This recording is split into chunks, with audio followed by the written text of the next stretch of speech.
കാഴ്ച. വേദമൂർത്തി തപോനിഷ്ഠ പണ്ഡിറ്റ് ശ്രീ രാം ശർമ്മ ആചാര്യ. സ്ഥാപകൻ അഖില ലോക ഗായത്രി പരിവാർ ശാന്തികുഞ്ച് ഹരിദ്വാർ. മാർഗനിർദ്ദേശം ബഹുമാനപ്പെട്ട ഡോക്ടർ പ്രണവ് പാണ്ഡ്യജിയും ബഹുമാനപ്പെട്ട ശൈൽ ബാല പാണ്ഡ്യജിയും. സമാഹാരം പ്രൊവിൻഷ്യൽ കോർഡിനേറ്റർ. സംസ്കാരമുള്ള ഒരു തലമുറയെ നമുക്ക് കെട്ടിപ്പടുക്കാം. ശാന്തികുഞ്ച് ഹരിദ്വാർ സെല്ലിലെ ബഹുമാനപ്പെട്ട ഡോക്ടർ ഗായത്രി ശർമ്മ. സാർവത്രിക ജ്ഞാനത്തിനായുള്ള പ്രാർത്ഥന. ഗായത്രി മഹാമന്ത്രം. ഓം ഭൂർഭുവസ്വഃ തത്സവിതുർവരേണ്യം ഭർഗോ ദേവസ്യ ധീമഹി ധിയോ യോ ന പ്രചോദയാത്. ആ ജീവിതരൂപം ദുഃഖങ്ങളെ നശിപ്പിക്കുന്നവൻ, സന്തോഷത്തിൻ്റെ മൂർത്തിഭാവം, ഉത്തമൻ, ശോഭയുള്ളവൻ, പാപനാശകൻ, ഈശ്വരൻ്റെ രൂപത്തിലുള്ള ഈശ്വരൻ നമ്മുടെ ആന്തരിക ആത്മാവിൽ നമുക്ക് സ്വീകരിക്കാം. ആ ദൈവം നമ്മുടെ ബുദ്ധിയെ ശരിയായ പാതയിൽ പ്രചോദിപ്പിക്കട്ടെ. സംസ്കാര പാരമ്പര്യത്തിൻ്റെ പുനരുജ്ജീവനം. ഭാരതീയ സംസ്കാരത്തിൻ്റെ മാലാഖയായ സ്വാമി വിവേകാനന്ദൻ 1996 മദ്രാസ് മുനിസിപ്പൽ ഹാളിൽ ഇന്ത്യയുടെ ഭാവി എന്ന വിഷയത്തിൽ പ്രസംഗിക്കവേ ഇന്ത്യയെ വീണ്ടും മഹത്തരമാക്കണമെന്ന് പ്രഖ്യാപിച്ചിരുന്നു. ഇതിന് സംഘടിത ശ്രമങ്ങളും ആത്മീയ ശക്തിയുടെ ശേഖരണവും ആവശ്യമാണ്. ഓരോ വ്യക്തിക്കും സംസ്കാരത്തെക്കുറിച്ച് ശരിയായ ധാരണ നൽകേണ്ടതുണ്ട്. ലൗകിക വിദ്യാഭ്യാസത്തോടൊപ്പം മൂല്യങ്ങളുടെ വിദ്യാഭ്യാസവും നൽകേണ്ടതുണ്ട്. ഇതിനായി ക്ഷേത്രങ്ങളും വായനാശാലകളും വിദ്യാഭ്യാസ സ്ഥാപനങ്ങളാക്കി മാറ്റേണ്ടി വരും. മതമൂല്യങ്ങളുള്ള ആചാര്യന്മാരെയും പ്രബോധകരെയും ഒരുക്കുന്ന ഒരു സംവിധാനം ക്ഷേത്രങ്ങളുമായി ബന്ധപ്പെട്ട് ഉണ്ടാകണമെന്നായിരുന്നു അദ്ദേഹത്തിൻ്റെ ആഗ്രഹം. ഈ പ്രക്രിയ രാജ്യത്തിനുടനീളം വ്യാപിപ്പിക്കുകയാണെങ്കിൽ പണവും വിഭവങ്ങളും അതിനായി ഓടിയെത്തും. അതിനായി ആവേശവും സന്തോഷവും നിറഞ്ഞ യുവാക്കൾ മുന്നോട്ട് വരണം. വരാനിരിക്കുന്ന ശോഭനമായ ഭാവിയെ വരവേൽക്കാനുള്ള തയ്യാറെടുപ്പുകൾ നടത്തണം. നേരത്തെയുള്ള ഈ പ്രസ്താവന ഈ ദിവസങ്ങളിൽ സത്യമാകുമെന്ന് ഉറപ്പാണ്. ഇതിൻ്റെ ക്രെഡിറ്റ് എടുക്കാൻ കുടുംബാംഗങ്ങൾ മുന്നോട്ട് വരുന്നത് നല്ലതാണ്. ഋഷിമാർ വികസിപ്പിച്ച അനുഷ്ഠാന സമ്പ്രദായം ഒരു പുതിയ സന്ദർഭത്തിൽ ഉപയോഗിക്കുന്നതിൽ ഏർപ്പെടുക. ഇതിൻ്റെ അടിസ്ഥാനത്തിൽ ഭൂമിയിലെ സ്വർഗത്തിൻ്റെ ദർശനം സാക്ഷാത്കരിക്കാൻ പ്രാപ്തരായ അത്തരം സംസ്കാര സമ്പന്നരായ മഹത്തായ മനുഷ്യർ സൃഷ്ടിക്കപ്പെടും. സംസ്കാരമുള്ള ഒരു തലമുറയെ നമുക്ക് സൃഷ്ടിക്കാം. ഗർഭസംസ്കാരത്തിൻ്റെ ശാസ്ത്രവും പ്രാധാന്യവും.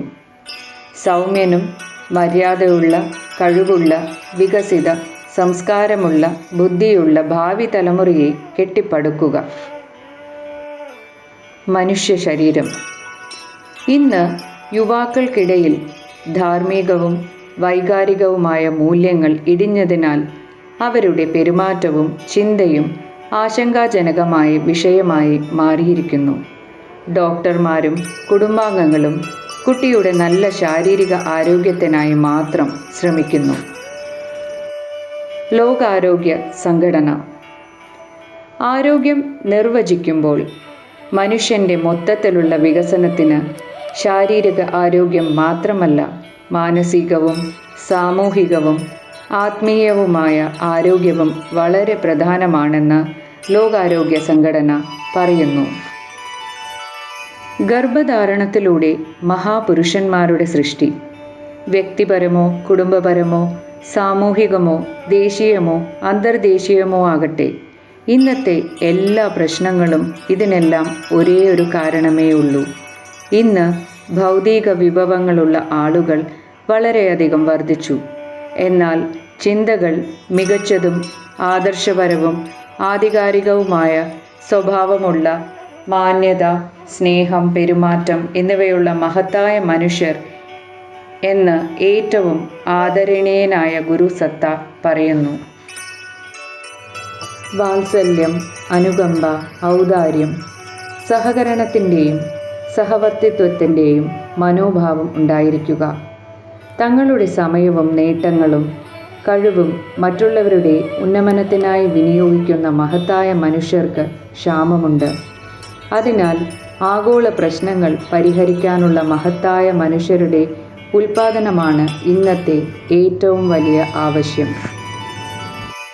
കാലഘട്ടത്തിൻ്റെ ധർമ്മവും. ഈ മഹാമനുഷ്യരുടെ ഉൽപാദനം 100% ഗർഭാശയ സംസ്കാരത്തിലൂടെ സാധ്യമാണ്. ഋഷിമാർ മാത്രമല്ല, ഇന്ന് ശാസ്ത്രജ്ഞരും ഇത് പറയുന്നുണ്ട്. ഗർഭപാത്ര ചടങ്ങ്.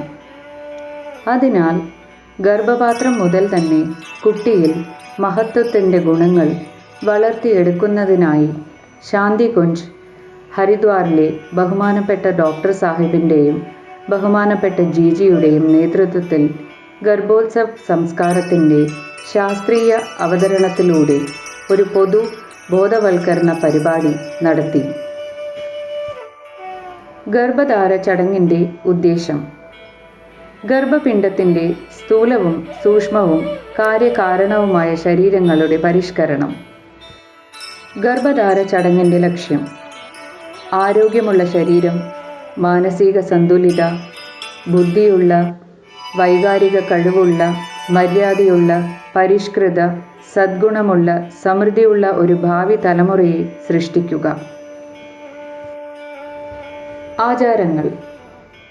ബോധത്തിൻ്റെയും പ്രകൃതിയുടെയും ആത്മീയതയുടെയും ശാസ്ത്രജ്ഞരായിരുന്ന നമ്മുടെ പ്രാചീന ഗുരുക്കൾ പറഞ്ഞത്, ആത്മാവിനൊപ്പം ബോധത്തോടൊപ്പം പൂർവജന്മത്തിലെ നല്ലതും ചീത്തയുമായ ജനിതക മുദ്രകളും കൂടെ വരുന്നു എന്നാണ്.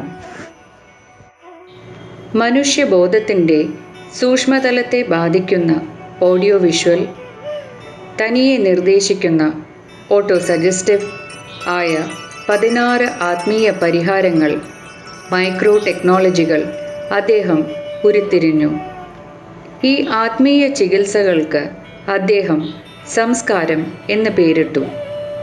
ഈ ആചാരങ്ങൾ ഒരു വ്യക്തിയുടെ ജീവിതത്തിൻ്റെ സുപ്രധാന ഘട്ടങ്ങളിൽ നടത്തപ്പെടുന്നു. അത് അവൻ്റെ മനഃശാസ്ത്രത്തിലും എൻഡോക്രൈൻ സിസ്റ്റത്തിലും പ്രത്യേക സ്വാധീനം ചെലുത്തുന്നു. ജനിതകത്തിലും ഉപബോധ മനസ്സിലും അടിഞ്ഞുകൂടിയ ദുശ്ശീലങ്ങളെ ശുദ്ധീകരിക്കാനും ആന്തരിക മനസ്സിനെ നല്ല ശീലങ്ങളാൽ പ്രകാശിപ്പിക്കാനും ശ്രമിക്കുന്നവർ ഇത് ധർമ്മത്തിലൂടെ നിന്നുള്ള ഒരു പൊതു പഠിപ്പിക്കലാണ്. ആവർത്തിച്ചുള്ള ചിന്തകളും വികാരങ്ങളും ന്യൂറോണൽ പാതകളിൽ ഏതാണ്ട് സ്ഥിരമായ മുദ്ര പതിപ്പിക്കുന്നു. ഇതിനെ സംസ്കാരം എന്ന് വിളിക്കുന്നു. ഗർഭധാരണ ചടങ്ങ് പ്രത്യുത്പാദന ശാസ്ത്രത്തിൻ്റെ സാമൂഹികവും മനഃശാസ്ത്രപരവും ആത്മീയവുമായ അധ്യാപനമാണിത്.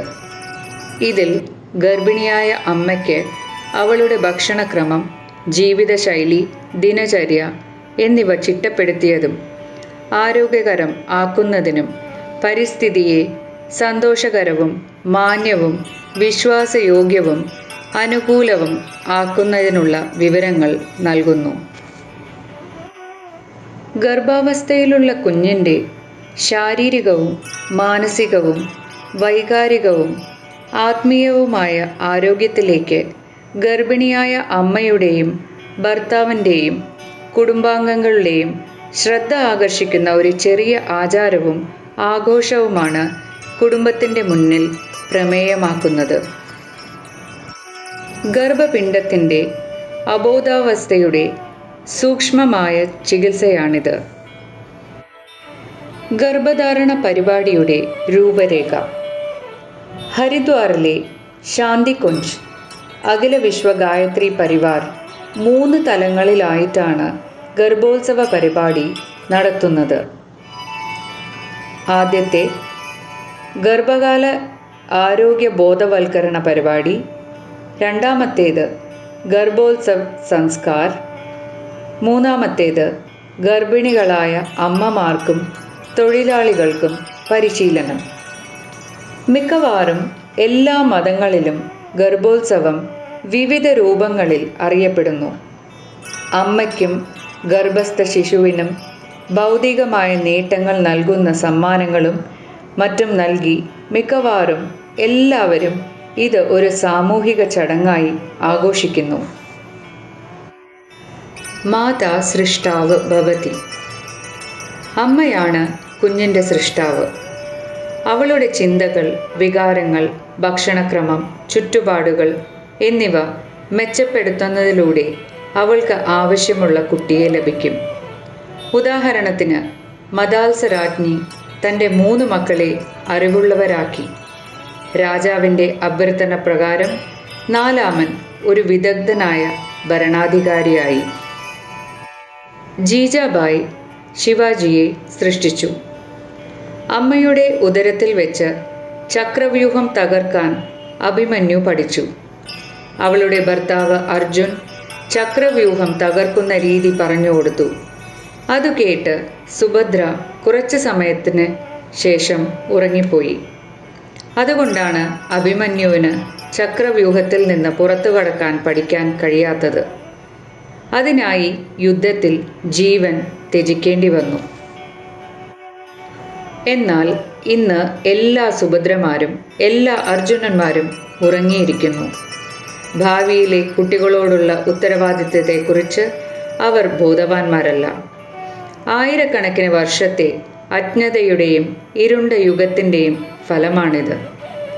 അതേ അറിവിൻ്റെ പുനരുജ്ജീവനത്തിനായി ഇന്ന് ശാന്തികുഞ്ചിൽ നിന്നാണ് ഈ പരിപാടി നടത്തുന്നത്. ഇവ യക്ഷിക്കഥകളല്ല.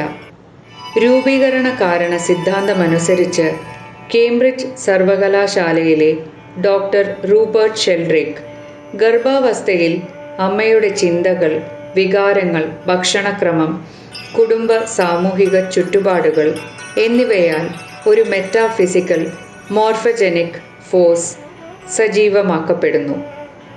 ഇത് ഭാവിയിലെ കുട്ടിയുടെ വ്യക്തിത്വത്തിൻ്റെ 80% അടിത്തറയായി മാറുന്നു. നമ്മുടെ മാതാപിതാക്കളിൽ നിന്നോ പൂർവികരിൽ നിന്നോ നമ്മുടെ ജീനുകൾ വഴി നമുക്ക് പാരമ്പര്യമായി ലഭിച്ച ഗുണങ്ങൾ നമ്മുടെ വിധി ആയിരിക്കുമെന്ന് ഞങ്ങൾക്ക് ഇതുവരെ അറിയാമായിരുന്നു. എന്നാൽ ജൈവശാസ്ത്രത്തിൻ്റെ പുതിയ ശാഖയായ എപ്പിജെനറ്റിക്സ് പറയുന്നത് പരിസ്ഥിതി സ്വാധീനിക്കുന്ന ജീനുകൾക്ക് മുകളിലാണ് എപ്പിജീനുകൾ എന്നാണ്. ഭക്ഷണക്രമം, ദിനചര്യ, അമ്മയുടെ ചിന്തകൾ, വികാരങ്ങൾ എന്നിവയോട് സെൻസിറ്റീവാണ്. കൂടാതെ ജീനുകളുടെ കോഡിംഗ്, എക്സ്പ്രഷൻ ഓണാക്കുകയും ഓഫാക്കുകയും ചെയ്യുന്നു. ഹിരൺകശ്യപിൻ്റെ വീട്ടിൽ പ്രഹ്ലാദനെ പോലെയൊരു മഹാപുരുഷൻ്റെ സാന്നിധ്യമാണ് ഇതിന് ഏറ്റവും നല്ല തെളിവ്. പ്രഹ്ലാദൻ്റെ അമ്മ കയാധു ഗർഭകാലത്ത് നാരദ മുനിയുടെ ആശ്രമത്തിൽ താമസിച്ചിരുന്നു.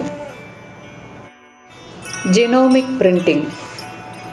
ഗർഭധാരണത്തിന് മാസങ്ങൾക്ക് മുൻപ് മാതാപിതാക്കൾ കുട്ടിയുടെ ജനിതക എഞ്ചിനീയർമാരായി പ്രവർത്തിക്കുന്നു. ഗർഭധാരണത്തിന് മാസങ്ങൾക്ക് മുൻപ് ഗേംടോജെനസിസ് സമയത്ത് ജനിതക മുദ്ര പതിപ്പിക്കൽ പ്രക്രിയ ആരംഭിക്കുന്നു. ജീനുകളുടെ പ്രകടനത്തെ നിർണ്ണയിക്കുന്ന ഒരു എപ്പിജെനറ്റിക് പ്രതിഭാസമാണ് ജിനോമിക് ഇംപ്രിന്റിംഗ്. കുട്ടിയുടെ വ്യക്തിത്വത്തിൽ, മനസ്സിലും ശരീരത്തിലും സ്ഥിരമായ സ്വാധീനം ചെലുത്തുന്ന അവരുടെ ചിന്തകൾ, വികാരങ്ങൾ, ഭക്ഷണക്രമം, പരിസ്ഥിതി, ദിനചര്യ തുടങ്ങിയവയാൽ ഇത് ബാധിക്കപ്പെടുകയും അടുത്ത തലമുറയിലേക്ക് കൈമാറുകയും ചെയ്യുന്നു. ചിന്തകളും വികാരങ്ങളും. അമ്മയുടെ നല്ലതും ചീത്തയുമായ ചിന്തകളും വികാരങ്ങളും പോസിറ്റീവ്, നെഗറ്റീവ് ഹോർമോണുകൾ പുറപ്പെടുവിക്കുന്നു. അമ്മ സന്തോഷവതിയും പ്രസന്നവതിയും സംതൃപ്തിയുള്ളവളും ആണെങ്കിൽ സന്തോഷത്തിൻ്റെ ഹോർമോണുകൾ പുറത്തുവരും. അത് കുട്ടിയിൽ നല്ല ഗുണങ്ങൾ വളർത്തിയെടുക്കും. സന്തോഷം, സമ്മർദ്ദരഹിതം, ഉല്ലാസം, ഏകാഗ്രത, മിടുക്കൻ, നയം, വ്യക്തത, ആത്മാഭിമാനം, ശാന്തത, ശരിയായ തീരുമാനങ്ങൾ എടുക്കുക, സൂക്ഷ്മവും സർഗാത്മകവും ബുദ്ധിശക്തിയുമുള്ള ഒരു കുട്ടിക്ക് ജീവിതത്തിൻ്റെ എല്ലാ മേഖലകളിലും വിജയിക്കാൻ കഴിയും. അമ്മയ്ക്ക് സങ്കടവും സമ്മർദ്ദവും അസ്വസ്ഥതയും ഉണ്ടെങ്കിൽ നിങ്ങൾക്ക് സ്വയം ദേഷ്യവും അസൂയയും നിഷേധാത്മക ചിന്തകളും ഉണ്ടെങ്കിൽ സ്ട്രെസ് ഹോർമോണുകൾ പുറത്തുവിടുകയും കുട്ടിയുടെ ഞരമ്പുകൾ സങ്കോചിക്കുകയും ചെയ്യും.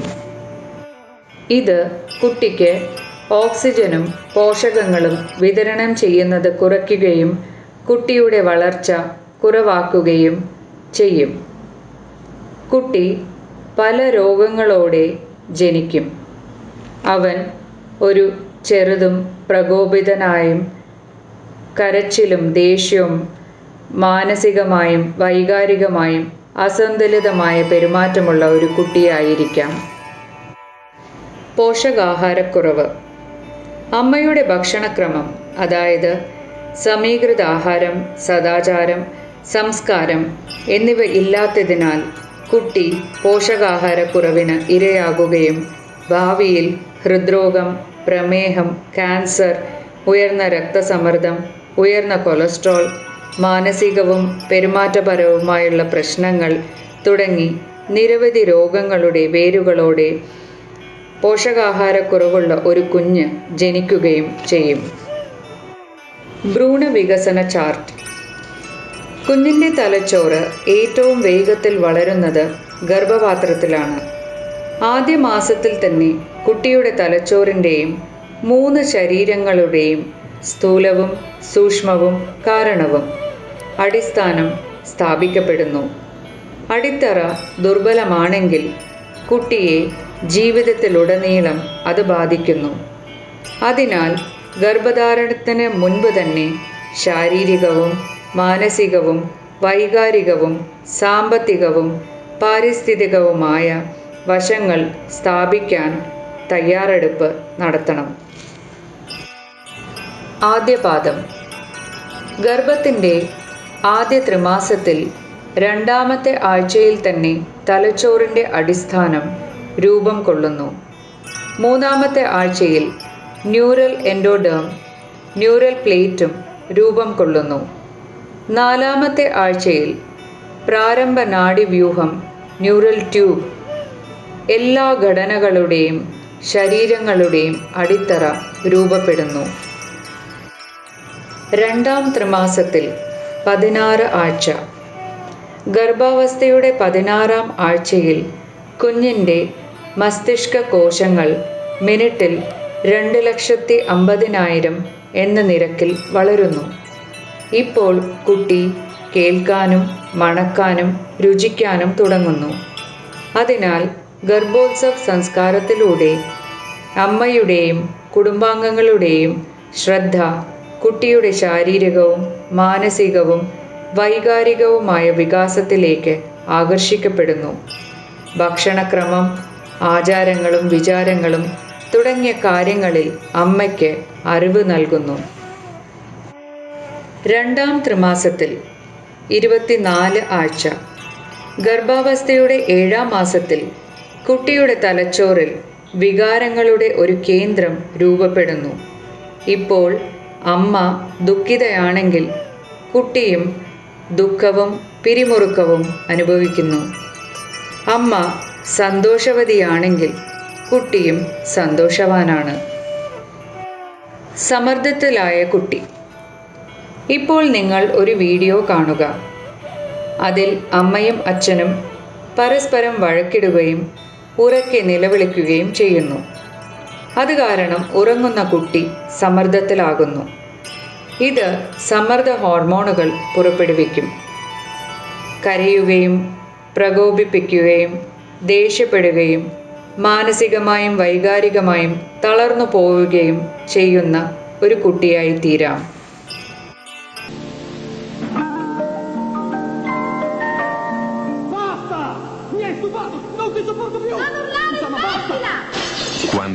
പുഞ്ചിരിക്കുന്ന കുട്ടി.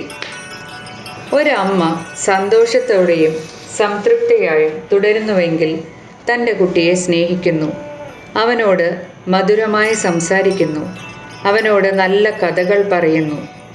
അവൻ്റെ കുടുംബാംഗങ്ങളും അവനെ സ്നേഹിക്കുകയും അവനെ വളരെയധികം പരിപാലിക്കുകയും ചെയ്യുന്നു. എല്ലാവരും ഒരുമിച്ചിരുന്ന് സംസാരിക്കുന്നു, പൂജയും ആരതിയും ചെയ്യുന്നു. കുട്ടിയും ഇതെല്ലാം പങ്കുവയ്ക്കുന്നു. ഗർഭപാത്രത്തിൽ കുട്ടി പുഞ്ചിരിക്കുന്നത് കാണും. നൃത്തം ചെയ്യുന്ന കുട്ടി. ശ്രുതിമധുരമായ ഗാനങ്ങൾ, ഉപകരണ സംഗീതം, ശാസ്ത്രീയ സംഗീതം, വേദമന്ത്രം, ഓംകാരത്തിൻ്റെ ധ്വനി അല്ലെങ്കിൽ ഗായത്രി മന്ത്രം തുടങ്ങിയ നല്ല സംഗീതം അമ്മ കേൾക്കുന്നുണ്ടെങ്കിൽ ഇത്തരത്തിലുള്ള സംഗീതം കേൾക്കുന്നത് കുഞ്ഞ് ഗർഭപാത്രത്തിൽ നൃത്തം ചെയ്യുന്നു. നോക്കൂ, എന്തുകൊണ്ടാണ് ഇത് സംഭവിക്കുന്നത്? ശ്രുതിമധുരവുമായ പാട്ടുകൾ കുട്ടിയുടെ തലച്ചോറിൻ്റെ ഉൽപാദനക്ഷമത വർദ്ധിപ്പിക്കുന്നു. അതിൻ്റെ ന്യൂറോണുകളെ ഉൽപാദനക്ഷമത വർദ്ധിക്കുന്നു. അവൻ്റെ ശാരീരിക വികസനം മാത്രമല്ല, മാനസികവും വൈകാരികവുമായ വികാസവും വളരെ വേഗത്തിൽ സംഭവിക്കുന്നു. ഈ സംഗീതം ശ്രവിക്കുന്നത് വഴി പശുക്കൾ നല്ല പാല് കൊടുക്കാൻ തുടങ്ങുകയും മരങ്ങളും ചെടികളും നന്നായി വളരുകയും ചെയ്യുന്നതുപോലെ കുട്ടിയുടെ മൊത്തത്തിലുള്ള വികസനം സംഭവിക്കുകയും അവൻ നല്ല കുട്ടിയായി മാറുകയും ചെയ്യുന്നു.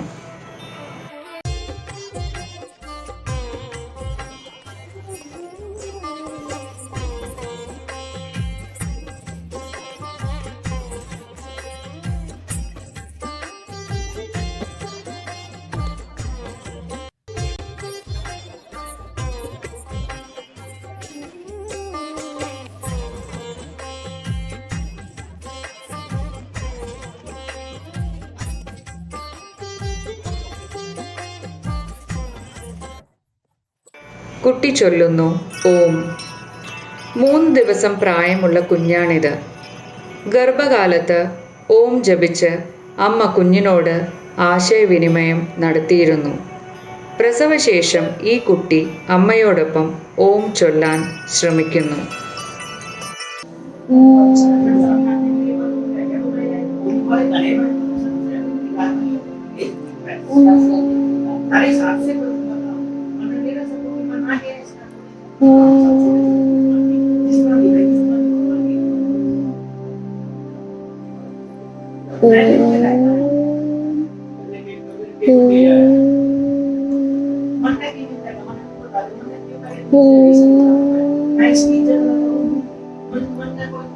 സംഗീതത്തിൻ്റെ പ്രഭാവം. ഇത് 2ാമത്തെ കുട്ടിയാണ്. ഗർഭകാലത്ത് അമ്മയ്ക്ക് എന്തെങ്കിലും കാരണത്താൽ മാനസിക പിരിമുറുക്കം അനുഭവപ്പെടുമ്പോഴെല്ലാം അവൾ പാട്ട് കേൾക്കുമായിരുന്നു. ഇതിൻ്റെ ഫലം പ്രസവശേഷം ആ പെൺകുട്ടിയിൽ കണ്ടു. കുട്ടി കരയാൻ തുടങ്ങുമ്പോഴെല്ലാം അവളുടെ അമ്മ ഒരേ സംഗീതം വായിക്കുന്നു. അപ്പോൾ പെൺകുട്ടി നിശബ്ദയായി ശ്രദ്ധയോടെ കേൾക്കാൻ തുടങ്ങുന്നു.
ഗായത്രി മന്ത്രത്തിൻ്റെ ഫലം. ഈ കുട്ടി ഗർഭപാത്രത്തിലായിരിക്കുമ്പോൾ ഭക്ഷണം കഴിക്കുമ്പോൾ ഗായത്രി മന്ത്രം ചൊല്ലിക്കൊണ്ടാണ് അമ്മ കുട്ടിയുമായി ആശയവിനിമയം നടത്തിയിരുന്നത്. ഭക്ഷണം കഴിക്കുന്നത് ശരീരത്തിന് മാത്രമല്ല മനസ്സിനും ഗുണം ചെയ്യുമെന്ന് അവൾ ഗർഭപിണ്ഡത്തോട് പറയാറുണ്ടായിരുന്നു. ഗായത്രി മന്ത്രം കേട്ട് ഭക്ഷണം കഴിക്കാം. അതേ ഫലം ആ കുട്ടിയിലും കണ്ടു. നോക്കൂ, ആ കുട്ടി ഭക്ഷണം കഴിക്കുമ്പോൾ കരയുന്നു. പക്ഷേ ഗായത്രി മന്ത്രം കേട്ടയുടനെ അവൻ നിശബ്ദനായി ഭക്ഷണം കഴിക്കാൻ തുടങ്ങുന്നു.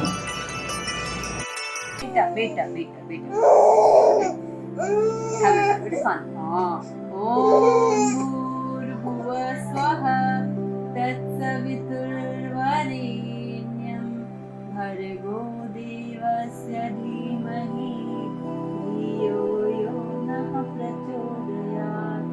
ॐ भूर्भुवः स्वः तत्सवितुर्वरेण्यं भर्गो देवस्य धीमहि धियो यो नः प्रचोदयात्। ॐ भूर्भुवः स्वः तत्सवितुर्वरेण्यं भर्गो देवस्य धीमहि धियो यो नः प्रचोदयात्। भूर्भुवः स्वः तत्सवितुर्वरेण्यं भर्गो देवस्य धीमहि धियो यो नः प्रचोदयात्।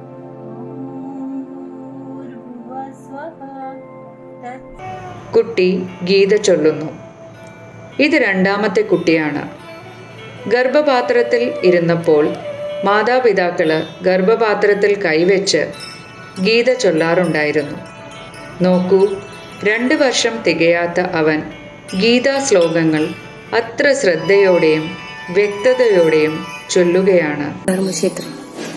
धर्मक्षेत्रे कुरुक्षेत्रे मम वेत्तायुरुषवा मम कपान्दाच्चैवौ किं कुरुवच्छोद्य. ജനിച്ച ഒരു കുട്ടിയിൽ ആശയവിനിമയത്തിൻ്റെ പ്രഭാവം. ഈ കുട്ടി ജനിച്ചതേയുള്ളൂ. നഴ്സ് കുട്ടിയെ അച്ഛന് കൊടുത്തയുടൻ അച്ഛൻ സ്നേഹത്തോടെ എന്തോ പറഞ്ഞു. കുട്ടി അച്ഛനെ നോക്കി ചിരിച്ചു. 3-ാം പാദം. 8-ാം മാസത്തിൽ ഇത് ഗർഭപിണ്ഡത്തിൻ്റെ തലച്ചോറിലെ ഓർമ്മയുടെയും പഠനത്തിൻ്റെയും കേന്ദ്രമായി മാറുന്നു. ഗർഭപാത്രത്തിൽ കുട്ടി ദിവസവും അമ്മയുടെ 5000 വാക്കുകൾ പഠിക്കുന്നു. ഭർത്താവ്, സഹോദരൻ, സഹോദരി, മറ്റു കുടുംബാംഗങ്ങൾ എന്നിവരെ കൂടാതെ അംഗങ്ങൾ. അതിനാൽ എല്ലാ ദിവസവും കുട്ടിയുമായി കുറഞ്ഞത് 4 മണിക്കൂറെങ്കിലും, അല്ലെങ്കിൽ രാവിലെ മുതൽ രാത്രി വരെ 4.5 മണിക്കൂർ വിഭജിക്കേണ്ടത് ആവശ്യമാണ്. 3-ാം ത്രൈമാസിക. ഗർഭത്തിൻ്റെ 9-ാം മാസത്തിൽ കുട്ടിക്ക് നിരവധി ഭാഷകൾ പഠിക്കാനുള്ള കഴിവുണ്ട്. 3-ാം ത്രിമാസം 36 ആഴ്ച. ഗർഭാവസ്ഥയുടെ 36-ാം ആഴ്ചയിൽ തലച്ചോറിൻ്റെ വലുപ്പം വർദ്ധിക്കുകയും അത് വിവിധ വിവരങ്ങൾ ശേഖരിക്കാൻ തുടങ്ങുകയും ചെയ്യുന്നു. ബൗദ്ധിക കഴിവ്, വൈകാരിക കഴിവ്, ആത്മീയ കഴിവ്. കുട്ടിയുടെ ബൗദ്ധിക ബുദ്ധി IQ, വൈകാരിക ബുദ്ധി EQ, ആത്മീയവും സാമൂഹികവുമായുള്ള ബുദ്ധി SQ എന്നിവയുടെ അടിസ്ഥാനം അമ്മയുടെ ഗർഭപാത്രത്തിൽ തന്നെ സ്ഥാപിച്ചിരിക്കുന്നു. അത് അമ്മയുടെ ചിന്തകളെയും വികാരങ്ങളെയും ആശ്രയിച്ച് കുട്ടിയുടെ വ്യക്തിത്വത്തെ രൂപപ്പെടുത്തുന്നു. IQ എന്നാൽ സ്കൂളിൽ ഒരാൾ എത്രത്തോളം വിജയിക്കുന്നു എന്നാണ്. EQ എന്നാൽ അവൻ്റെ ജീവിതത്തിൽ എത്രമാത്രം വിജയിച്ചിരിക്കുന്നു. SQ എന്നാൽ അവനിൽ സ്നേഹം, അനുകമ്പ, വാത്സല്യം, ഔദാര്യം, സഹകരണം, സഹവർത്തിത്വം തുടങ്ങിയ ആത്മീയ ഗുണങ്ങളുടെ വികാസത്തെ അർത്ഥമാക്കുന്നു. സാമൂഹിക പ്രതിഭ എന്നർത്ഥം വീട്ടിലും പുറത്തും നല്ല പെരുമാറ്റം എന്നാണ്. ഒരു കുട്ടിയിൽ നല്ല ശീലങ്ങൾ വളർത്തിയെടുക്കുന്നതിനുള്ള ഏറ്റവും നല്ല സമയം ജനിച്ച് ആദ്യ ദിവസം മുതൽ 5 വർഷം വരെയാണ്.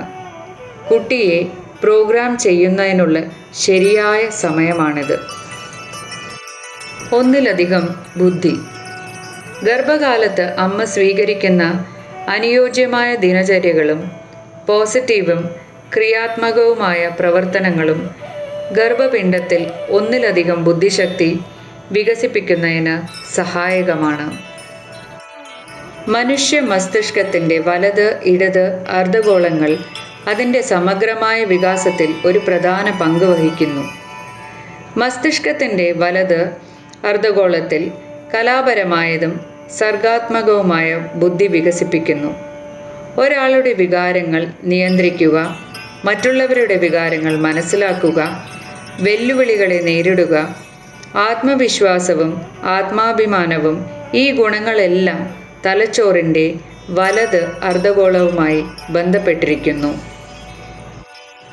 തലച്ചോറിൻ്റെ ഇടത് അർദ്ധഗോളത്തിൽ ഗണിതശാസ്ത്ര പരിജ്ഞാനം, ഭാഷാ പരിജ്ഞാനം, ലോജിക്കൽ ശക്തികൾ എന്നിവ വികസിപ്പിക്കുന്നു.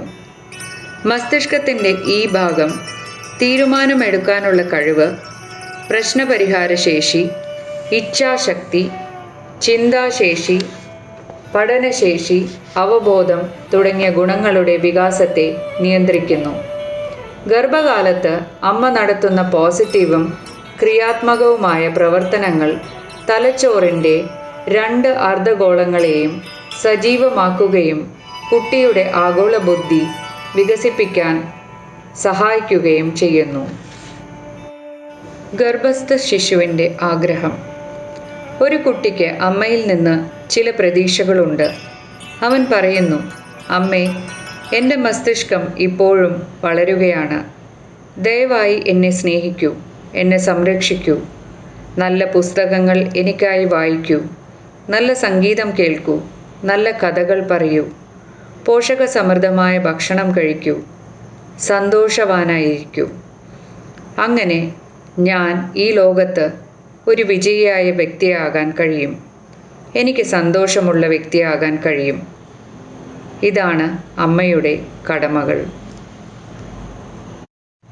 അതിനാൽ നിങ്ങൾക്ക് ശോഭയുള്ള, കഴിവുള്ള, മര്യാദയുള്ള, പരിഷ്കൃത, സൗമ്യനും സദ്ഗുണസമ്പന്നനുമായ ഒരു കുട്ടിയെ ലഭിക്കണമെങ്കിൽ മാതാപിതാക്കളും കുടുംബാംഗങ്ങളും ഈ 9 മാസമെങ്കിലും ചില പ്രധാന കാര്യങ്ങൾ പാലിക്കേണ്ടതുണ്ട്. അതിൽ ഏറ്റവും പ്രധാനപ്പെട്ടത് അമ്മയുടെ കടമകളാണ്. സ്ഥിരവും ആരോഗ്യകരവുമായ ദിനചര്യ പിന്തുടരുക. യോഗ, ജപം, ധ്യാനം, പ്രാണായാമം എന്നിവ ദിവസവും ചെയ്യുക. രാമായണം, ഗീത, ബൈബിൾ, ഖുർആൻ ഷരീഫ്, ഗുരുഗ്രന്ഥ സാഹിബ് തുടങ്ങിയ നിങ്ങളുടെ മതഗ്രന്ഥങ്ങൾ ദിവസവും വായിക്കുക. കുട്ടികളിൽ നല്ല ഗുണങ്ങൾ വളർത്തിയെടുക്കാൻ കുറഞ്ഞത് 4 മണിക്കൂറെങ്കിലും അമ്മ കുട്ടിയോട് പതിവായി സംസാരിക്കണം. രാവിലെ മുതൽ വൈകുന്നേരം വരെ ഇത് ചെയ്യുക. രാവിലെ എഴുന്നേൽക്കുമ്പോൾ കുട്ടിയെയും ഉണർത്തുക. കുട്ടിയുമായി ആശയവിനിമയം നടത്തുക. ഇപ്പോൾ നമുക്ക് കുറച്ച് സംഗീതം കേൾക്കാം. സംഗീതത്തിലൂടെ നാം ഈ ലോകത്തിലേക്ക് വന്ന ലക്ഷ്യത്തിനായി നമ്മുടെ കടമ നിറവേറ്റാൻ ദൈവത്തോട് പ്രാർത്ഥിക്കുക. നിങ്ങളുടെ കുട്ടിയിൽ നല്ല ഗുണങ്ങൾ വളർത്തിയെടുക്കാൻ നിങ്ങൾ എന്തെല്ലാം ചെയ്യണം? കുട്ടിക്ക് നിരവധി നല്ല ഗുണങ്ങൾ വളർത്തിയെടുക്കുന്ന നല്ല ശ്രുതിസാന്ദ്രമായ മധുരമായ സംഗീതം നിങ്ങൾ കേൾക്കണം. സ്വയം പഠിക്കണം, സത്സംഗം ചെയ്യണം, ധ്യാനിക്കണം. ധ്യാനത്തിലൂടെ കുട്ടിയിൽ ദൈവിക ഗുണങ്ങൾ വികസിക്കുന്നുവെന്ന് അനുഭവിക്കുക. ഗർഭസ്ഥ ശിശുവിനോട് നല്ല കാര്യങ്ങൾ സംസാരിക്കുക. ധീരതയും ധൈര്യവും വിജയകരമായ വ്യക്തിത്വവുമുള്ള ആളുകളുടെ കഥകളും ജീവചരിത്രങ്ങളും വിവരിക്കണം. നല്ല മാനുഷിക മൂല്യങ്ങൾ വളർത്തിയെടുക്കാൻ നിങ്ങൾ കഥകൾ സ്വയം വായിക്കുകയും കുട്ടിയോട് പറയുകയും ചെയ്യണം. നല്ല ചിത്രങ്ങൾ വരയ്ക്കുക. പൂന്തോട്ട പരിപാലനം, പെയിൻറ്റിംഗ്, നെയ്ത്ത്, പാട്ട് തുടങ്ങിയ ആരോഗ്യകരമായ ഹോബികൾ ചെയ്യുക. നിങ്ങളുടെ ഹോബി എന്തായാലും ഈ നല്ല ഗുണങ്ങൾ കുട്ടിയിലും വളരും. ഭയപ്പെടുത്തുന്നതും ആവേശകരവുമായ സീരിയലുകളോ സിനിമകളോ കാണുന്നത് ഒഴിവാക്കുക. ദിവസവും 1 മണിക്കൂർ വിശ്രമിക്കുകയും അരമണിക്കൂർ ഉറങ്ങുകയും ചെയ്യുക. അസൂയ, വെറുപ്പ്, ശാഠ്യം, കോപം തുടങ്ങിയ ശീലങ്ങളിൽ നിന്ന് വിട്ടുനിൽക്കുക. നിങ്ങളുടെ മനസ്സിൽ സേവന മനോഭാവം നിലനിർത്തുക. മറ്റു കുടുംബാംഗങ്ങൾ, ഭർത്താവ്, മാതാപിതാക്കൾ, സഹോദരങ്ങൾ, സഹോദരിമാർ, അമ്മായിയമ്മ, അമ്മായിയച്ഛൻ എന്നിവരെല്ലാം കുട്ടിയോട് സംസാരിക്കണം. അങ്ങനെ കുട്ടിയെ ഗർഭപാത്രത്തിൽ നിന്ന് തന്നെ കുടുംബാംഗങ്ങൾക്ക് പരിചയപ്പെടുത്താൻ കഴിയും. കുട്ടിക്ക് അവരുമായി ബന്ധം സ്ഥാപിക്കാൻ കഴിയും. അവരോടുള്ള ബഹുമാനവും സ്നേഹവും കുട്ടിയുടെ മനസ്സിൽ വർദ്ധിക്കും. വീട്ടിൽ വിശ്വാസം, അടുപ്പം, സഹകരണം, സഹവർത്തിത്വം എന്നിവയുടെ അന്തരീക്ഷം സൃഷ്ടിക്കാൻ ദിവസത്തിൽ ഒരിക്കലെങ്കിലും കൂട്ട ആരതിയും പൂജയും സാധനയും ഒരുമിച്ച് ഭക്ഷണം കഴിക്കുകയും ചെയ്യുക. നിങ്ങളുടെ വീടിൻ്റെ അന്തരീക്ഷം സന്തോഷകരവും ആരോഗ്യകരവും പോസിറ്റീവും ആക്കാൻ നിങ്ങളുടെ നല്ല ദിവസങ്ങൾ ഓർക്കുക. മനോഹരവും പ്രകൃതിദത്തവും പ്രചോദനാത്മകവുമായ ചിത്രങ്ങൾ വീട്ടിൽ തൂക്കിയിടുക. നല്ല വാക്കുകൾ ഉപയോഗിക്കുക. ശാന്തികുഞ്ചിൽ നിന്ന് ധാരാളം നല്ല വാക്യങ്ങൾ ഉണ്ടായിട്ടുണ്ട്. ഈ നല്ല വാക്യങ്ങൾ നിങ്ങളുടെ വീട്ടിൽ ഇൻസ്റ്റാൾ ചെയ്യാം. മഹതികളുടെയും മഹാന്മാരുടെയും ചിത്രങ്ങൾ തൂക്കിയിടുക. അങ്ങനെ അവരുടെ നല്ല ഗുണങ്ങൾ ആ കുട്ടിയിലേക്കും പ്രവേശിക്കും.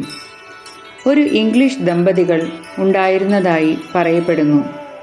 അവർക്ക് ഒരു കുഞ്ഞുണ്ടായപ്പോൾ അവൻ കറുത്തവനായി ജനിച്ചു. വെള്ളക്കാരായ ദമ്പതികൾക്ക് എങ്ങനെയാണ് കറുത്ത കുട്ടി ജനിച്ചത് എന്ന സംശയം ദൂരീകരിക്കാൻ DNA പരിശോധന നടത്തി. ടെസ്റ്റിൽ എല്ലാം ശരിയാണ്. അതിനുശേഷം ഒരു സൈക്കോളജിസ്റ്റിനെ അവരുടെ സ്ഥലത്തേക്ക് വിളിച്ചു.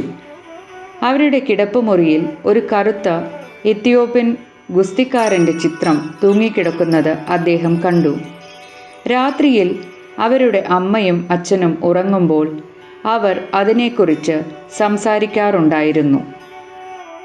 ഇപ്പോൾ നോക്കൂ, ആ ഇത്യോപ്യൻ ഗുസ്തിക്കാരൻ്റെ ആഘാതം മനസ്സിലും വികാരങ്ങളിലും മാത്രമല്ല, അവൻ്റെ ശരീരത്തിലും ഉണ്ടായിരുന്നു.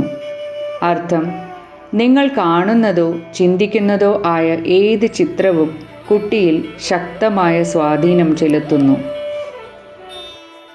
വറുത്തതും എരിവുള്ളതുമായ ഭക്ഷണങ്ങൾ ഒഴിവാക്കുക. സമീകൃതവും ആരോഗ്യകരവുമായ ജൈവ ഭക്ഷണം കഴിക്കുക. ജനനശേഷം കുട്ടിയുടെ പേരിടൽ, അന്നപ്രാശനം, മൊട്ടയിടൽ ചടങ്ങ്, വിദ്യാരംഭം തുടങ്ങിയ ചടങ്ങുകൾ നടത്തുക. ഗർഭിണിയായ അമ്മ ജങ്ക് ഫുഡുകളോ pizza, burger, chow mein, pakora, kachori തുടങ്ങിയ ഫാസ്റ്റ് ഫുഡുകളോ കഴിക്കുന്നത് ഒഴിവാക്കണം.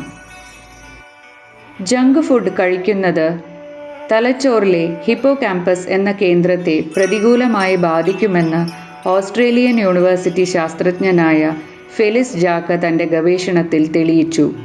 തലച്ചോറിൻ്റെ ഹിപ്പോകാമ്പസ് കേന്ദ്രം ഓർമ്മയുടെയും പഠനത്തിൻ്റെയും കേന്ദ്രമാണ്. അമിതമായി ജങ്ക് ഫുഡ് കഴിക്കുന്നത് ഗർഭിണിയായ അമ്മയുടെ ഓർമ്മ കുറയ്ക്കുക മാത്രമല്ല, ഗർഭസ്ഥ ശിശുവിൻ്റെ ഓർമ്മശക്തി കുറയ്ക്കുകയും ചെയ്യും. കുട്ടിയുടെ പഠിക്കാനും ഓർമ്മിക്കാനും ഉള്ള കഴിവ് വളരെ കുറയും. അതിനാൽ ഗർഭിണിയായ അമ്മ ജങ്ക് ഫുഡ് അല്ലെങ്കിൽ ഫാസ്റ്റ് ഫുഡ് എന്നിവയിൽ നിന്ന് വിട്ടുനിൽക്കുകയും ഗർഭകാലത്ത് ആരോഗ്യകരവും ജൈവ ആഹാരങ്ങളും പോഷകപ്രദവുമായ ആഹാരങ്ങൾ, എളുപ്പത്തിൽ ദഹിക്കുന്നതുമായ ഭക്ഷണം മാത്രം കഴിക്കുകയും വേണം. മസ്തിഷ്കത്തിൽ ജപിക്കുന്നതിൻ്റെ പ്രഭാവം. ഈ ചിത്രത്തിൽ മനുഷ്യ മസ്തിഷ്കത്തിൻ്റെ ഘടനയും മന്ത്രം ജപിക്കുന്നതിൻ്റെ ഫലവും വിശദീകരിക്കുന്നു. ഫ്രണ്ടൽ ലോബ് മന്ത്രം അഥവാ പതിവായുള്ള ജപം തലച്ചോറിലേക്കുള്ള ഓക്സിജന്റെ പ്രഭാവം വർദ്ധിപ്പിക്കുന്നു. മസ്തിഷ്കത്തിൻ്റെ മുൻഭാഗം ഒരു വ്യക്തിയുടെ ചിന്താശേഷി, പഠിപ്പിക്കാനും മനസ്സിലാക്കാനുമുള്ള കഴിവ്, തീരുമാനമെടുക്കാനുള്ള കഴിവ്, പ്രശ്നം പരിഹരിക്കാനുള്ള കഴിവ്, ഇച്ഛാശക്തി, അവബോധം, വികാരങ്ങളെ നിയന്ത്രിക്കാനുള്ള കഴിവ് എന്നിവ വികസിപ്പിക്കുന്നു. ഒരു ഗർഭിണിയായ അമ്മ പതിവായി മന്ത്രം ജപിക്കുകയാണെങ്കിൽ ഗർഭകാലം മുതൽ തന്നെ കുട്ടിയുടെ തലച്ചോറിൽ ഈ ഗുണങ്ങൾ വികസിപ്പിക്കുന്നതിൽ അത് ഒരു പ്രധാന പങ്ക് വഹിക്കും. മസ്തിഷ്കത്തിൽ ധ്യാനത്തിൻ്റെ പ്രഭാവം. അതുപോലെ പതിവായി ധ്യാനിക്കുന്നത് തലച്ചോറിൽ വളരെ നല്ല സ്വാധീനം ചെലുത്തുന്നു. സ്ഥിരമായി ധ്യാനിക്കുന്നതിലൂടെ ഗർഭിണിയായ അമ്മയ്ക്ക് തീരുമാനമെടുക്കാനുള്ള കഴിവ്, പ്രശ്നപരിഹാരശേഷി, ഇച്ഛാശക്തി, ചിന്താശേഷി, അനുഭവിക്കാനുള്ള കഴിവ്, അവബോധം, കുട്ടിയിൽ വികാരങ്ങളെ നിയന്ത്രിക്കാനുള്ള കഴിവ് എന്നിവ വികസിപ്പിക്കാൻ കഴിയും. സംസ്കൃത പ്രഭാവം. സ്ഥിരമായി മന്ത്രം ചൊല്ലുന്നത് തലച്ചോറിൻ്റെ വലിപ്പം വർദ്ധിപ്പിക്കുമെന്ന് സ്പാനിഷ് ന്യൂറോ സയൻറ്റിസ്റ്റ് ജെയിംസ് ഹെറ്റ്സൽ തൻ്റെ ഗവേഷണത്തിൽ വെളിപ്പെടുത്തി. മസ്തിഷ്കത്തിൽ മന്ത്രം ചൊല്ലുന്നതിൻ്റെ ഈ ഫലത്തെ അദ്ദേഹം സംസ്കൃത പ്രഭാവം എന്ന് വിളിച്ചു. ഗായത്രി മന്ത്രം ശക്തമായ മന്ത്രം. ലോകത്തിലെ എല്ലാ മന്ത്രങ്ങളിലും വെച്ച് ഏറ്റവും ശക്തമായ മന്ത്രമായാണ് ഗായത്രി മന്ത്രം അറിയപ്പെടുന്നത്. ഗായത്രി മന്ത്രത്തിന് 1000 ആറ്റം ബോംബുകളുടെ ശക്തിയുണ്ടെന്ന് ബ്രിട്ടീഷ് ശാസ്ത്രജ്ഞൻ ഓർത്തർ കോസ്റ്റ്ലർ പറയുന്നു. ഹിന്ദുക്കളുടെ ഗായത്രി മന്ത്രം സെക്കൻഡിൽ 1,10,000 തരംഗങ്ങൾ സൃഷ്ടിക്കുന്നതായി അമേരിക്കൻ ശാസ്ത്രജ്ഞനായ ഡോക്ടർ ഹോവാർഡ് തൻ്റെ ഗവേഷണത്തിൽ കണ്ടെത്തി. അതിനാൽ ലോകത്തിലെ ഏറ്റവും ശക്തമായ മന്ത്രമാണിത്. ഗായത്രി മന്ത്രം ചൊല്ലുന്നതിലൂടെ ഉണ്ടാകുന്ന തരംഗങ്ങൾ മൂലാധാര, സ്വാധിഷ്ഠാന, മണിപ്പൂര, അനാഹത, വിശുദ്ധ, ആജ്ഞ, ബ്രഹ്മരന്ധ്ര എന്നിങ്ങനെ മനുഷ്യ സൂക്ഷ്മ ശരീരത്തിൽ സ്ഥിതി ചെയ്യുന്ന 7 ചക്രങ്ങളിലും സ്വാധീനം ചെലുത്തുന്നു.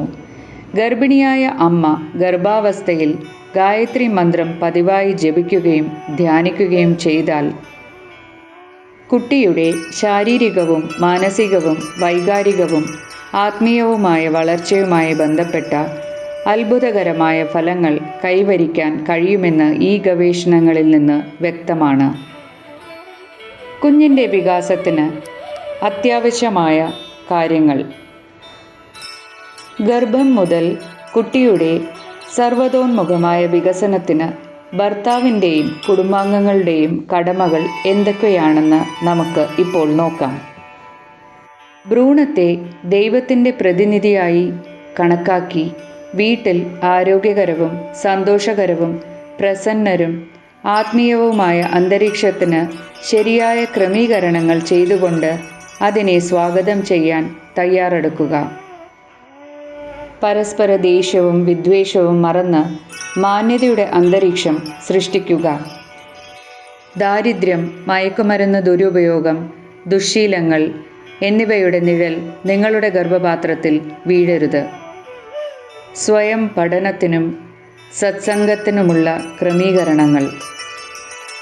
കോപം, പിരിമുറുക്കം, ഉച്ചത്തിലുള്ള ശബ്ദം, അധിക്ഷേപകരമായ ഭാഷ, അഭിപ്രായ വ്യത്യാസം തുടങ്ങിയവയുടെ അന്തരീക്ഷം വീട്ടിൽ സൃഷ്ടിക്കാൻ അനുവദിക്കരുത്. ഭാവി അമ്മയുടെ ഭക്ഷണക്രമവും ആചാരവിചാരങ്ങളും ആവശ്യമായ സൗകര്യങ്ങളും നിലനിർത്തണം.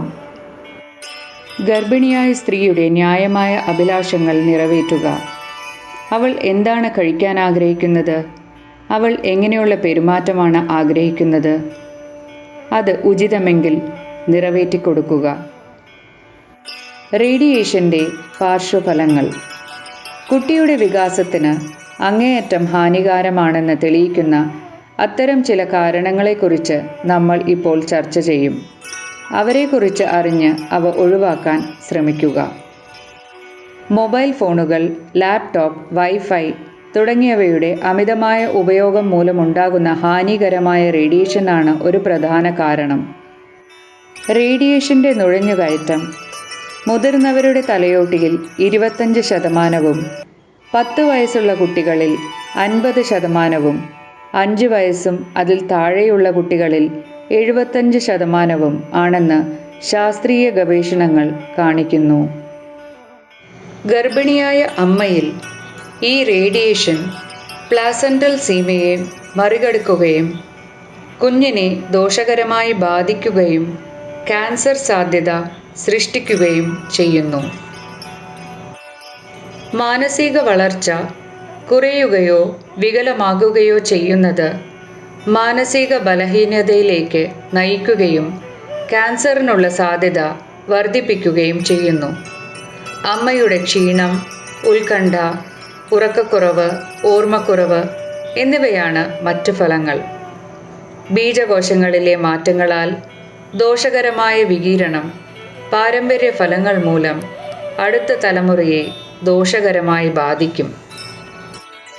ഈ ഹാനികരമായ വികിരണം അമ്മയുടെ മൈറ്റോകോൺഡ്രിയയിലെ ജീനുകളുടെ ക്രമം മാറ്റുന്നതിലൂടെ കുഞ്ഞിൻ്റെ DNA ബാധിച്ച് അപായ ഡീജനറേറ്റീവ് രോഗങ്ങൾക്ക് കാരണമാകുന്നു.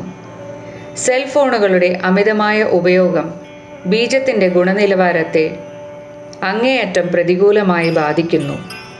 അതിൻ്റെ അളവ്, ബീജചലനം, എണ്ണത്തിലും സാന്ദ്രതയിലും കുറവ്, DNA-ക്ക് കേടുപാടുകൾ എന്നിവ പോലെ. പാൻറ്റിൻ്റെ പോക്കറ്റിലോ ബെൽറ്റിലോ മൊബൈൽ ഫോൺ വയ്ക്കുന്നത് ബീജചലനം 11% മുതൽ 19% വരെ കുറയ്ക്കുന്നു. വൈഫൈ എക്സ്പോഷർ കാരണം DNA-യുടെ 9% ബീജങ്ങൾ തകരാറിലാകുന്നു. 25% ബീജങ്ങൾ നീന്തുന്നത് നിർത്തുന്നു. ഗർഭസ്ഥ ശിശുവിനെ ദോഷകരമായി ബാധിക്കുന്നു. മദ്യപാനം, പുകവലി, ചായയുടെയും കാപ്പിയുടെയും അമിതമായ ഉപയോഗം എന്നിവയാണ് ഗർഭസ്ഥ ശിശുവിനെ ദോഷകരമായി ബാധിക്കുന്ന മറ്റ് കാരണങ്ങൾ. മദ്യം കഴിക്കുന്നത് കുഞ്ഞിന് തൂക്കക്കുറവ്, മാസം തികയാതെയുള്ള പ്രസവം, ഗർഭം അലസൽ, ജന്മനായുള്ള ഹൃദയം, എല്ലുകൾ, വൃക്കകൾ, കണ്ണ്, ചെവി തുടങ്ങിയവയുടെ പ്രശ്നങ്ങൾക്ക് കാരണമാകും. ഗർഭകാലത്ത് അമിതമായ മദ്യപാനം മൂലം കുട്ടിയുടെ മുഖത്തിൻ്റെയും തലച്ചോറിൻ്റെയും വികസനം തടസ്സപ്പെടുകയും ശരീരത്തിന് വൈകല്യങ്ങൾ സംഭവിക്കുകയും ചെയ്യുന്ന ഫേറ്റൽ ആൽക്കഹോൾ സിൻഡ്രോം എന്ന അസുഖം കുട്ടിക്ക് അനുഭവപ്പെടുന്നു. കുട്ടിക്ക് കുറഞ്ഞ ഓർമ്മശക്തി, ഏകാഗ്രതയുടെ അഭാവം, പഠിക്കാനുള്ള കഴിവില്ലായ്മ, സംസാരവും ഭാഷയും ദുർബലമായത്, ബുദ്ധിമാന്ദ്യം, ഹൈപ്പർ ആക്ടിവിറ്റി, പെരുമാറ്റ പ്രശ്നങ്ങൾ തുടങ്ങിയ വൈജ്ഞാനിക പ്രശ്നങ്ങൾ ഉണ്ടാകാം. ചായയും കാപ്പിയും അമിതമായി കഴിക്കുന്നത് ഗർഭം അലസാനുള്ള സാധ്യത വർദ്ധിപ്പിക്കുകയും കുഞ്ഞിൻ്റെ ഭാരം കുറയ്ക്കുകയും ചെയ്യും. അമിതമായ പുകവലി ഗർഭധാരണം വൈകിപ്പിക്കും. വന്ധ്യത, ഗർഭഛിദ്രം, മാസം തികയാതെയുള്ള ജനനം, IUGR, എക്ടോപിക് ഗർഭധാരണം തുടങ്ങിയ പ്രശ്നങ്ങൾ വർദ്ധിച്ചേക്കാം. കുട്ടിയുടെ തലച്ചോറിലും ഹൃദയത്തിലും തകരാറുകൾ സംഭവിക്കുന്നു. ജന്മന ഹൃദയ സംബന്ധമായ പ്രശ്നങ്ങൾ ഉണ്ടാകാം. കേൾവിക്കുറവ്, മാനസിക ബലഹീനത, പഠന പെരുമാറ്റ പ്രശ്നങ്ങൾ എന്നിവ ഉണ്ടാകാം. അമിതമായ പുകവലി കുട്ടിയിൽ പെട്ടെന്നുള്ള ശിശുമരണ syndrome, placental abruption, placental previa തുടങ്ങിയ പ്രശ്നങ്ങൾക്ക് കാരണമാകും. കുട്ടിയുടെ സർവ്വതോന്മുഖമായ വികാസത്തിന് സാത്വിക ഭക്ഷണത്തിൻ്റെ പ്രാധാന്യം. ഒരു അമ്മയ്ക്ക് അവളുടെ മനസ്സും ചിന്തകളും വികാരങ്ങളും തീരുമാനങ്ങളും ശുദ്ധവും പവിത്രവും ശുദ്ധമാക്കുകയും അവളുടെ ഭക്ഷണക്രമം സാത്വികമാക്കുകയും ചെയ്യുന്നതിലൂടെ മാത്രമേ ഒരു മഹത്തായ കുഞ്ഞിന് ജന്മം നൽകാൻ കഴിയൂ. ഹാർവർഡ് യൂണിവേഴ്സിറ്റിയിലെ ന്യൂട്രീഷൻ സൈക്കാട്രിയിലെ ശാസ്ത്രജ്ഞയായ ഇവ സെൽഹബും ഇക്കാര്യം സ്ഥിരീകരിച്ചിട്ടുണ്ട്. അദ്ദേഹത്തിൻ്റെ അഭിപ്രായത്തിൽ തലച്ചോറിന് മുൻകൂട്ടി തയ്യാറാക്കിയ നല്ല ഭക്ഷണം ആവശ്യമാണ്. സസ്യാഹാരം പോലെ പുതിയതും എളുപ്പത്തിൽ ദഹിക്കുന്നതും വിറ്റാമിനുകളും ധാതുക്കളും നാരുകളും ആൻറ്റി ഓക്സിഡൻറ്റുകളും അടങ്ങിയ ഭക്ഷണം. ഈ ഭക്ഷണത്തെ അദ്ദേഹം മൂഡ് ഫുഡ് എന്ന് വിളിച്ചു. കാരണം അത് GI ദഹനനാളം സെറോട്ടോണിന് എന്ന ന്യൂറോ ട്രാൻസ്മിറ്റർ സ്രവിക്കുന്നു. ഇത് തലച്ചോറിനും കുടലിനും ഇടയിലുള്ള ന്യൂറോണൽ പാതകളെ സജീവമാക്കുകയും മാനസികാവസ്ഥ മെച്ചപ്പെടുത്തുകയും ഉറക്കം മെച്ചപ്പെടുത്തുകയും വിശപ്പ് വർദ്ധിപ്പിക്കുകയും വേദന കുറയ്ക്കുകയും ചെയ്യുന്നു. എന്തുകൊണ്ടാണ് നോൺ വെജിറ്റേറിയൻ ഭക്ഷണം ഒഴിവാക്കുന്നത്? എപ്പിനെഫ്രിൻ, അഡ്രിനാലിൻ എന്ന ഹോർമോൺ മാംസത്തിൽ കാണപ്പെടുന്നു. ഈ ഹോർമോൺ തലച്ചോറിൽ ഭയവും വേദനയും ഉണ്ടാക്കുന്നു. ഈ ഹോർമോൺ കാരണം ഹൃദയമിടിപ്പ്, രക്തസമ്മർദ്ദം, രക്തത്തിലെ ഗ്ലൂക്കോസിൻ്റെ അളവ് എന്നിവ വർദ്ധിക്കുന്നു. മാംസഭോജികളായ മൃഗങ്ങൾക്ക് മാംസം ദഹിപ്പിക്കാൻ വയറ്റിൽ ശക്തമായ ഹൈഡ്രോക്ലോറിക് ആസിഡ് ഉണ്ട്. എന്നാൽ മനുഷ്യൻ്റെ വയറ്റിൽ അടങ്ങിയിരിക്കുന്ന ആസിഡ് മാംസം ഭക്ഷിക്കുന്ന മൃഗങ്ങളെക്കാൾ 20 മടങ്ങ് ദുർബലമാണ്. അത് കാരണം മാംസം പൂർണ്ണമായി ദഹിപ്പിക്കാൻ കഴിയില്ല. മാംസഭോജികളായ മൃഗങ്ങളുടെ വായിൽ മാംസം ദഹിപ്പിക്കാൻ അസിഡിക് ഉമിനീർ ഉത്പാദിപ്പിക്കപ്പെടുന്നു. ഇതിൽ ടൈലിൻ എന്ന എൻസൈം കാണപ്പെടുന്നില്ല. എന്നാൽ ആൽക്കലൈൻ ഉമിനീരിനോടൊപ്പം ടൈലിൻ എന്ന എൻസൈം മനുഷ്യൻ്റെ വായിൽ പുറത്തുവിടുന്നു. മാംസഭുക്കുകളായ മൃഗങ്ങളിൽ ദഹനവ്യവസ്ഥ വളരെ ചെറുതാണ്. എന്നാൽ സസ്യഭുക്കുകളിൽ ദഹനവ്യവസ്ഥ വളരെ നീണ്ടതാണ്. മാംസഭുക്കായ മൃഗങ്ങളുടെ ദഹനവ്യവസ്ഥയും മനുഷ്യരുടെ ദഹനവ്യവസ്ഥയും പരസ്പരം തികച്ചും വ്യത്യസ്തമാണെന്ന് അങ്ങനെ നാം കാണുന്നു. മനുഷ്യൻ്റെ ദഹനവ്യവസ്ഥ സസ്യഭുക്കുകളുടെ ദഹനവ്യവസ്ഥയുമായി പൊരുത്തപ്പെടുന്നു. അതിനാൽ മനുഷ്യൻ്റെ ദഹനവ്യവസ്ഥ സസ്യാഹാരത്തിന് മാത്രം അനുയോജ്യമാണെന്ന് നമുക്ക് പറയാം. ആന്തരിക പോഷകങ്ങൾ. ഗർഭകാലത്ത് അമ്മയുടെ ഭക്ഷണത്തിലെ പ്രധാനപ്പെട്ട 4 തൂണുകൾ. ഗർഭാവസ്ഥയുടെ ആദ്യ ത്രിമാസത്തിൽ കുഞ്ഞിൻ്റെ മസ്തിഷ്കം അതിവേഗം വികസിക്കുന്നു. ഇതിന് DHA, choline, iodine, folic acid, vitamin B12, zinc, omega three തുടങ്ങിയ പോഷകങ്ങളാൽ സമ്പന്നമായ ഭക്ഷണക്രമം ആവശ്യമാണ്. ഈ പോഷകങ്ങൾ അമ്മയുടെ ഭക്ഷണത്തിൽ ബദാം, വാൾനട്ട്, ഫ്ലാക്സീഡ്, ടോഫു, നിലക്കടല, പാൽ, മറ്റ് പാൽ ഉൽപ്പന്നങ്ങൾ, പച്ചക്കറികൾ, മുഴുവൻ പയർവർഗ്ഗങ്ങൾ എന്നിവയിലൂടെ നൽകാം. ഗർഭാവസ്ഥയുടെ 2ാം ത്രിമാസത്തിൽ കുഞ്ഞിൻ്റെ ശാരീരിക വികസനം ദ്രുതഗതിയിൽ ആരംഭിക്കുന്നു. ഇതിനായി അമ്മയുടെ ഭക്ഷണത്തിൽ മതിയായ അളവിൽ പ്രോട്ടീനുകളും കൊഴുപ്പുകളും കാർബോഹൈഡ്രേറ്റുകളും അടങ്ങിയിരിക്കണം. ഇതുകൂടാതെ കാൽസ്യം, മഗ്നീഷ്യം, ഇരുമ്പ് എന്നിവ അടങ്ങിയ ഭക്ഷണം നിങ്ങളുടെ ഭക്ഷണത്തിൽ ഉൾപ്പെടുത്തുക. വിറ്റമിൻ D നിറയ്ക്കാൻ രാവിലെ സൂര്യപ്രകാശം പതിവായി കൊള്ളുക.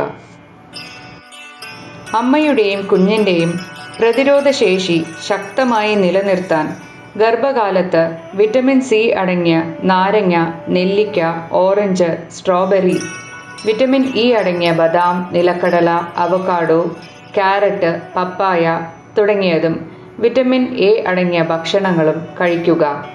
മാമ്പഴം, തക്കാളി, ചുവന്ന കാപ്സിക്കം, വർണ്ണാഭമായ പഴങ്ങൾ എന്നിവ അമ്മയുടെ ഭക്ഷണത്തിൽ ഉൾപ്പെടുത്തുക.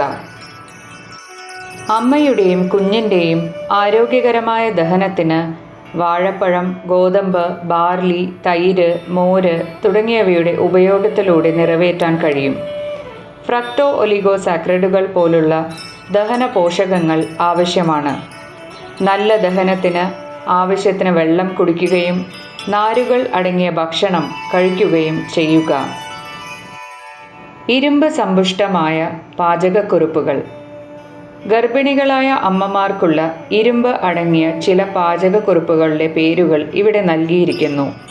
അവ അമ്മയുടെ ഭക്ഷണത്തിൽ ഉൾപ്പെടുത്തുന്നതിലൂടെ എല്ലാ പ്രധാന പോഷകങ്ങളും വിതരണം ചെയ്യാൻ കഴിയും.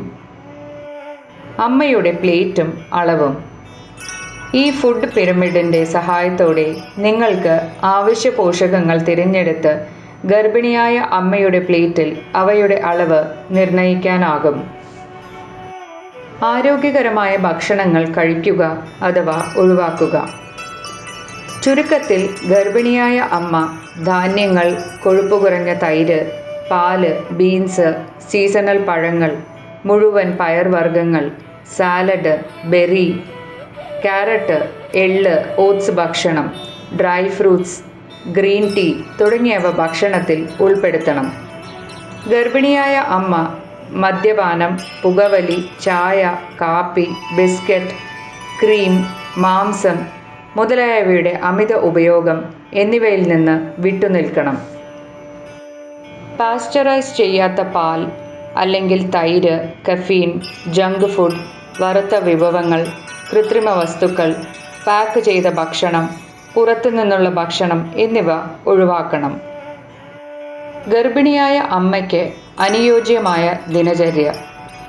ആരോഗ്യകരവും ഉത്തമവും ആയ ദിനചര്യകൾ പിന്തുടരുകയും സദ്ഗുണമുള്ള ചിന്തകൾ സ്വീകരിക്കുകയും സമീകൃതാഹാരം കഴിക്കുകയും ചെയ്താൽ മാത്രമേ ഗർഭിണിയായ അമ്മയ്ക്ക് പൂർണ്ണ ആരോഗ്യമുള്ള ഒരു കുഞ്ഞിന് ജന്മം നൽകാൻ കഴിയൂ. അമ്മയ്ക്കും കുടുംബത്തിനും അമൂല്യമായ സമ്മാനം. കുട്ടിയുടെ വൈകാരിക വികാസത്തിന് ചില നല്ല സാഹിത്യങ്ങൾ ഗുരുസത്ത എഴുതിയിട്ടുണ്ട്. കുട്ടിയിൽ മഹത്വത്തിൻ്റെ ഗുണങ്ങൾ എങ്ങനെ വളർത്തിയെടുക്കാമെന്നും ഗർഭത്തിൻ്റെ ആദ്യ ദിവസം മുതൽ കുട്ടിയുടെ ചെറുപ്പം വരെ എന്തു ചെയ്യണമെന്നും ഇതിൽ മാർഗനിർദ്ദേശം നൽകുന്നു. ഈ പുസ്തകങ്ങളും നിങ്ങൾ സ്വന്തമായി വായിക്കണം. ചില മനോഹരമായ പുസ്തകങ്ങൾ ഇവയാണ്. നമ്മുടെ ഭാവി തലമുറയും അതിൻ്റെ നവീകരണവും. നമുക്ക് ഒരു സംസ്കാരമുള്ള തലമുറയെ കെട്ടിപ്പടുക്കാം. നമ്മുടെ മഹത്തായ പിൻഗാമികൾ. കുട്ടികളുടെ വൈകാരിക വികസനം. ഗൃഹനാഥൻ്റെ മുമ്പിലുള്ള ഉത്തരവാദിത്തം മനസ്സിലാക്കുക. ഭരണാധികാരി ആകാതെ കുട്ടികളുടെ സഹായി ആവുക. സന്തോഷത്തിൻ്റെയും പുരോഗതിയുടെയും അടിസ്ഥാനം. ഒപ്പം ആദർശ കുടുംബവും വീടും. ബാല്യത്തിൻ്റെ അന്തരീക്ഷത്തിൽ സ്വർഗാരോഹണം. ബാല്യകാല കഥകൾ, മഹാന്മാരുടെ അവിസ്മരണീയ സംഭവങ്ങൾ തുടങ്ങിയവ. ബോധവൽക്കരണ പരിപാടി. വിവിധ വിഭാഗങ്ങൾക്കിടയിൽ ഈ ബോധവൽക്കരണ പരിപാടി വ്യാപിപ്പിക്കുന്നുണ്ട്. ഇന്ത്യയിൽ മാത്രമല്ല, വിദേശത്തും. എല്ലാ വിഭാഗത്തിലും പെട്ടവർ, ജാതി, വർഗ വിഭാഗങ്ങൾക്കതീതമായി ഉയർന്നു വരുന്ന ഭാവി തലമുറയെ കെട്ടിപ്പടുക്കുന്നതിൽ മുൻകൈ എടുത്തിട്ടുണ്ട്. ഡോക്ടർമാരുടെ സംഘടനകളായ IMA, ഫോക്സി, നാഷണൽ കോൺഫറൻസ് എന്നിവയിലും മെഡിക്കൽ കോളേജിലും ഈ പദ്ധതിക്ക് അംഗീകാരം ലഭിക്കുന്നുണ്ട്. ഗ്രാമങ്ങളിലും സ്കൂളുകളിലും കോളേജുകളിലും ആൺകുട്ടികൾക്കും പെൺകുട്ടികൾക്കും ഭാവി തലമുറയുടെ വികസനത്തിനായുള്ള ഉത്തരവാദിത്ത ബോധം വിജയകരമായി വളർത്തിയെടുക്കുന്നു. നാട്ടിൽ മാത്രമല്ല, വിദേശ രാജ്യങ്ങളിലും ഗായത്രി കുടുംബാംഗങ്ങൾ തങ്ങളുടെ അധ്വാനവും നേട്ടങ്ങളും കഴിവും ഭാവി തലമുറയുടെ വികസനത്തിനായി വിനിയോഗിക്കുന്നു. ഗർഭചടങ്ങ് സമാപനം. അതിനാൽ നിങ്ങളുടെ കുടുംബം, അയൽക്കാർ, സുഹൃത്തുക്കൾ, സ്കൂൾ, കോളേജ്, ഓഫീസ്, കോർപ്പറേറ്റ് മേഖല, ഡോക്ടർമാർ, അംഗൻവാടികൾ, ആശകൾ എന്നിവയിലൂടെ ഈ അറിവ് പ്രചരിപ്പിക്കാൻ നിങ്ങൾ ശ്രമിക്കുകയാണെങ്കിൽ ഭാവി തലമുറയെ നിങ്ങളുടെ കുലത്തിലും സമൂഹത്തിലും രാഷ്ട്രത്തിലും അഭിമാനകരമാക്കും. 33 കോടിയിലധികം ദൈവങ്ങളും മനുഷ്യരും ഈ ഭൂമിയിൽ വീണ്ടും ഉദയം ചെയ്യും. ഒന്നല്ല, രണ്ടല്ല, ആയിരമല്ല, വീണ്ടും ലക്ഷക്കണക്കിന് രാമൻ, കൃഷ്ണൻ, ഗൗതം, യേശു, മുഹമ്മദ്, റാണ, ശിവജി, ലക്ഷ്മിബായി, സീത, സാവിത്രി, മദാലസ എന്നിവർ ഈ ഭൂമിയിൽ അവതരിക്കും. ഇന്ത്യ വീണ്ടും ജഗദ്ഗുരുവും സ്വർണപക്ഷിയും ചക്രവർത്തിയുമായി മാറും. ഒരു യുഗം സൃഷ്ടിക്കുന്നതിൽ നിങ്ങളുടെ പങ്ക് ശ്രീരാമൻ്റെ സൈന്യമായിരുന്ന വാനരന്മാർ, കഴുകന്മാർ, അണ്ണാൻ, ഹനുമാൻ, സുഗ്രീവൻ, ശ്രീകൃഷ്ണൻ എന്നിവർക്ക് ലഭിച്ച അതേ ബഹുമാനവും ദൈവിക കൃപയും ആത്മസംതൃപ്തിയും നൽകും.